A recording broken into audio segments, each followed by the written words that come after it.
Modern medicine operates in a constant state of data overload. The clinical environment is flooded with a chaotic influx of overlapping studies and contradictory guidelines. The consequence of this noise is that real patients rarely respond exactly the way the textbooks say they should. When standard protocols fail, frontline doctors are left to navigate a stressful guessing game. Rigorous systematic reviews take root right here at the bedside, often starting as a simple, unstructured hunch. That hunch is usually triggered by a stark clinical contradiction, like an unexplained patient anomaly or two senior physicians arguing for opposite treatments while both remain absolutely convinced they are right. A systematic review functions by filtering this bedside chaos. Asking the correct initial question determines the utility of the resulting data. Once a clinician forms that initial hunch, they have to test it. The first major hurdle is checking the medical literature to verify if their observation represents a true, unresolved conflict in the field. If a dozen existing studies already definitively agree on the topic, the inquiry stops. Conducting a brand new systematic review on a settled debate is a redundant waste of resources. This is the PRISMA checklist, the standard guideline for reporting reviews. Item 3 notes a new review is justified when previous ones are methodologically flawed or results are discordant. Investigators must explicitly articulate this rationale and prove the review's necessity before proceeding. Published papers are only half the landscape.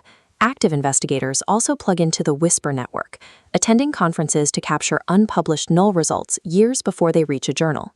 Navigating both the formal academic literature and this informal network transforms a vague bedside hunch into a highly targeted, actionable contradiction.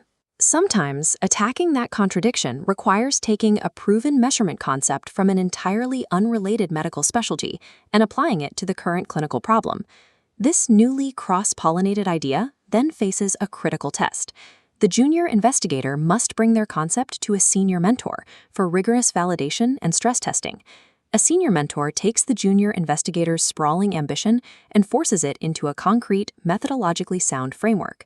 The risks at this stage are high. A mentor influenced by conflicts of interest, publication bias, or sheer lack of attention can derail the junior investigator's progress before the study is even designed. Surviving the mentor's crucible strips away extraneous variables. The sprawling idea is narrowed down into a highly refined hypothesis, ready for its final evaluation.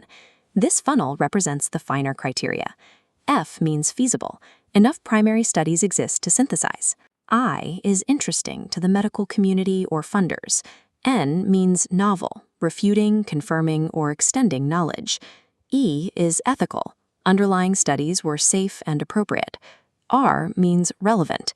The output alters clinical guidelines or redirects research. This process takes the investigator from a state of vague, chaotic frustration at the bedside to holding a razor-sharp, rigorously vetted clinical question. A systematic review depends on the ruthless process of subtraction that forged its central question.